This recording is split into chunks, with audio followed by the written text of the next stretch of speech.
بداية زي ما احنا متعودين في بدايات الحلقات هنصلي على النبي محمد. اللهم صل على محمد الفاتح لما أغلق الخاتم لما سبق ناصر الحق بالحق الهادي إلى صراطك المستقيم وعلى آله حق قدره ومقداره العظيم. توكلنا على الله.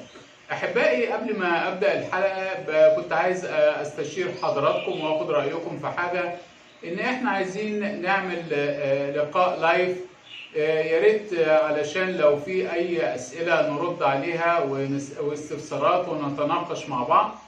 فأنا كنت برشح إن الميعاد المناسب أو اليوم المناسب يوم الجمعة، وعلى أساس إن كله في أجازاته.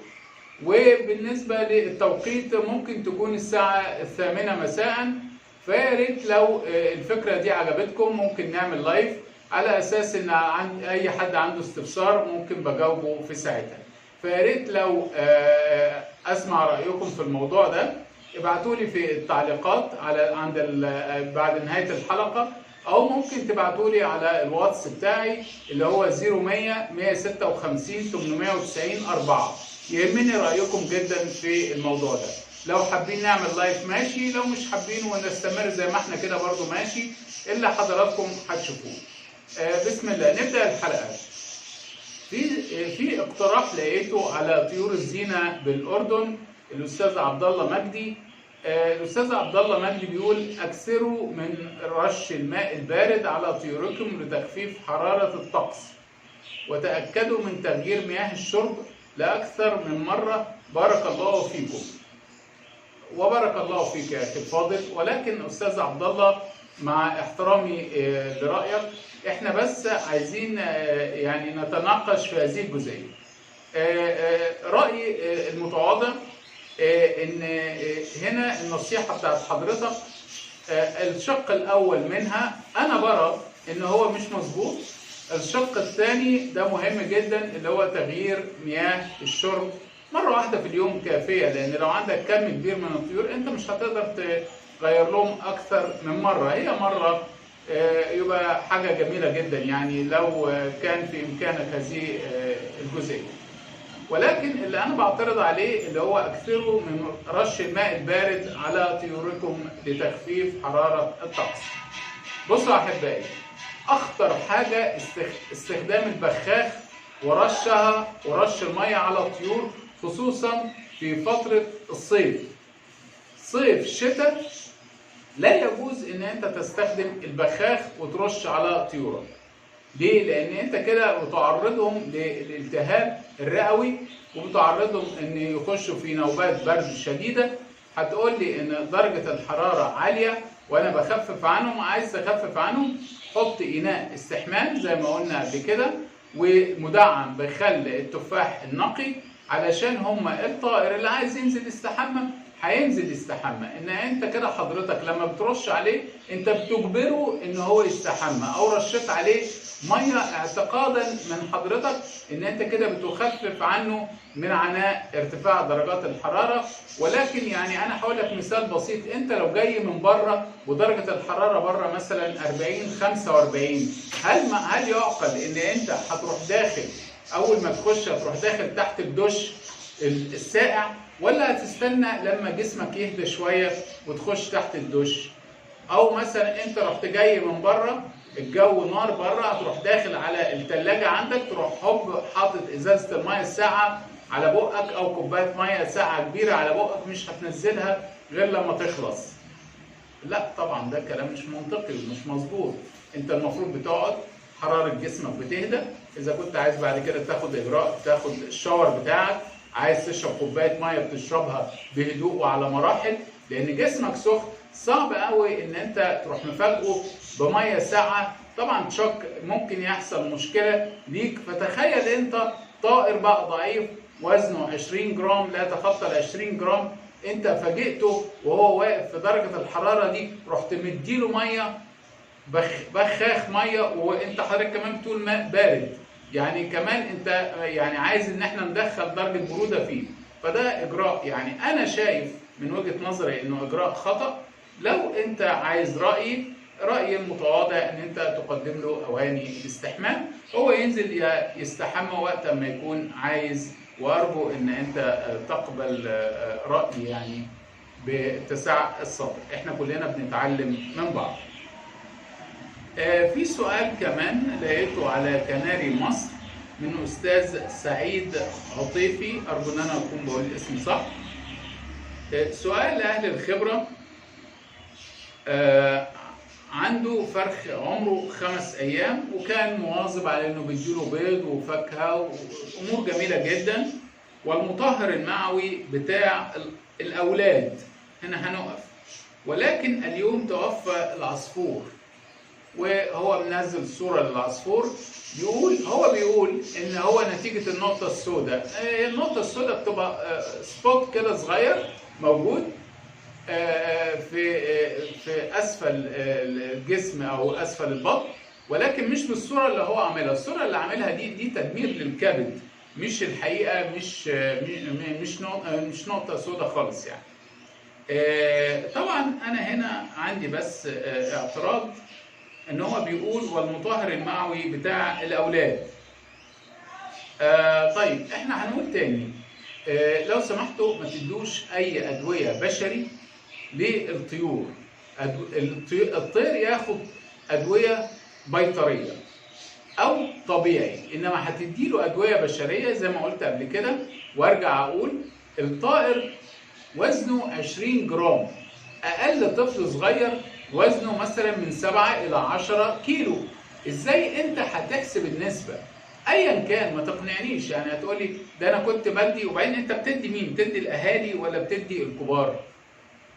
هي دي الجزئيه. فانت المفروض ان حضرتك ما كنتش تخش ابدا باي مطهر معوي بشري. انت تشوف الحاجات الطبيعيه ايه، وطالما ما فيش احتياج، انت ايه اللي خلاك اصلا ان انت تديله مطهر معوي؟ الا كان عندك انت بقى في الهيستوري بتاعه او بتاع اهاليه ان هم دول دايما عندهم مشكله النقطه السوداء. فاحنا كان يجب ان احنا نشتغل اول، نجهز الطيور الكبيره دي او نعالجها من النقطه السوداء عشان ما نلاقيش المشكله دي. وبالنسبه للنقطه السوداء بالنسبه لاخواننا هنا في مصر، في البي ام دي ده ممتاز جدا جدا وبتجيب نتيجه وحاجه ممتازه جدا. في ممكن تقدر تقدم العسل الاسود في مياه الشرب، في كذا حاجه يعني. ولكن حته المطهر المعوي بتاع الاولاد ارجو عدم استخدامه مع الطيور ده بصفه عامه الا فيما نظر. وطبعا بيكونوا ناس محترفين جدا وناس كبار في التربيه اللي بيعرفوا يظبطوا الدوز بتاع العصفور اللي هتدوله. فاحنا ما ينفعش ان كلنا نستخدم الادويه البشري. لازم اللي يستخدم الادويه البشري دي حاجه كريتيكال جدا، لازم تستخدمها بمقادير معينه جدا. ودي غالبا يعني ما بينجحش فيها غير الناس اللي هم عندهم خبره، يعني عندهم اكسبيرينس، خبره كبيره ان هو ازاي يعرف يطوع الادويه البشريه للطيور. أرجو أن أنتم تتقبلوا رأيي هذا بصبر رحب. في حاجة كمان على مجموعة تربية الكناري. هل أنثى الكناري تقوم بغيار الريش؟ سبب، وكمان بيقول سبب فتح طائر كناري لفمه حتى لو كان الجو بارد. طيب كل الطيور بتمر بغيار الريش الموسمي، ذكور نتي شبابات كله لازم بيخش فترة غيار الريش. يا اما غيار الريش الموسمي اللي هو اللي احنا فيه في الفتره دي دلوقتي، يا اما ممكن يخش في الغيار الريش الكاذب او المفاجئ. ارجو الرجوع الى حلقه غيار الريش، وده بيكون نتيجه للخوف او لعده اشياء. ارجو الرجوع للحلقه يعني عشان ما اطولش على حضراتكم. اما مشكله بقى ان هو دايما فاتح بقه، فدي موضوع بقى تاني. فاتح بقه ممكن يكون عنده مشكلة في التنفس، لازم نشوفها ولازم نراقبها، لأن مش من الطبيعي إن في الشتاء يبقى فاتح بقه. أو هو بقى لو كله تمام ومفيش مشاكل عنده في الجهاز التنفسي، ممكن دي تكون طبيعة جوه جسمه. كتير جدا تلاقي ناس دايما أجسامها سخنة، ما بيطيقش الحر، بيسخن من اقل حاجه زي ما بيقولوا. وارد يكون الطير ده طبيعته كده. يبقى اذا احنا لو ما فيش مرض صدري وبياكل وبيشرب عادي وبيتحرك عادي، خلاص ما فيش مشكله يعني، ممكن تكون طبيعه طائر يعني. طالما برضو جو الغرفه مظبوط، التهويه مظبوطه، الحراره مظبوطه، الرطوبه مظبوطه، يعني وارد انها تكون طبيعه طائر، ووارد تكون انها نتيجه لمرض تنفسي. في حاجه برضو لقيتها على جميع انواع الكناري في العالم، روان تميم. روان تميم بتقول سبب مهاجمة فرخ الكناري 20 يوم للأم الحاضنة للبيض، وهم دايما زي الأعداء وبيتناوشوا وما إلى ذلك، فهي منزعجة عايزة يعني تعرف إيه السبب والحل.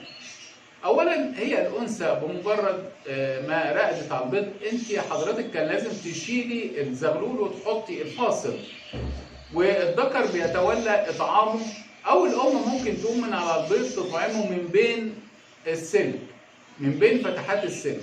إنما هو كده قاعد عمال يرازيها كل شوية، هو عايز ياكل، هي مش عايزة تأكله عشان راقدة على البيض، بيحصل تناوش. هو بيتهيألك إن هو بيحصل خناق، هو مش خناق، هو عمال يستفزها علشان تأكله، وهي مش عايزة خلاص تقوم لأنها راقدة على البيض. يبقى هنا زي ما قلنا دايما إن المفروض إن الذكر يبقى مع الأنثى علشان يساعدها في تأكيل الفروخ، إلا لو ظهر منه أي سلوك عدائي فهنا بنستبعد الذكر.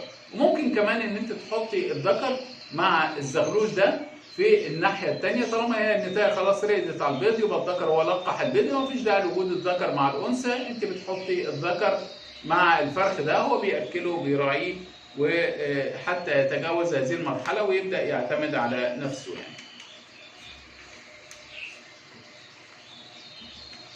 طيب هنا برضو في سؤال بالنسبة للبادجي. البادجي يسبب أمراض تنفسية وبالأخص الأطفال. هو بص يا أحبائي، واحد بيسأل أو أخ بيسأل بيقول هل الطيور بتسبب مرض تنفسي لو قعدت في الغرفة معانا؟ ده سؤال. يعني تربية الطيور في غرفة مع ناس ممكن يسبب أمراض؟ بالنسبة للبادجي أنا لا أرجح إن هو يتربى جوه شقق، وخصوصا لو كان في أطفال. ليه؟ لأنه ممكن يسبب مشاكل تنفسية، يعمل لهم حساسية في الصدر، وممكن يسبب مشاكل ويعمل لهم حساسية في العين، ممكن للكبار برضه على فكرة.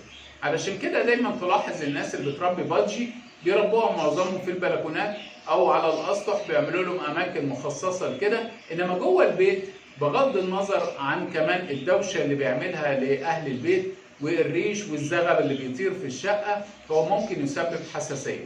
طيب لو عايزين نربي عصفور في الشقة، عصفور الكناريا من وجهة نظري المتواضعة هو العصفور الآمن للتربية، في أطفال في كبار في كله، دي مفيش مشكلة فيه. عصفور آمن زي ما بيسموه عصفور صالون، هو متربي في وسط الناس، فده بالنسبة للجزئية دي يعني. في سؤال تاني على مجموعة تربية الكناري، كيف نعرف إن الكناري سوف تضع البيض؟ يعني نتاية عايز يعرف إزاي قربت تضع البيض أو خلاص هي على وشك تضع البيض. هتلاقي بطنها من تحت منتفخة، هتلاقي حركتها قليلة، هتلاقي بتخش العش دايما وتقعد فيه فترات كبيرة، وممكن كمان تلاحظ لو بكرية إنها دايما يعني واقفة كشة شوية. يبقى هنا نعمل إيه بقى؟ أول حاجة ما تمسكهاش، تاني حاجة حاول تديها خضرة كتير علشان خاطر الخضرة دي بتسهل عملية وضع البيض، فده مؤشر من المؤشرات اللي احنا لازم نراعيها، ولازم نعمل توازن في الغذاء اللي بنقدمه للطيور بصفة عامة عشان نتجنب احتباس أو ظاهرة احتباس البيض لا قدر الله.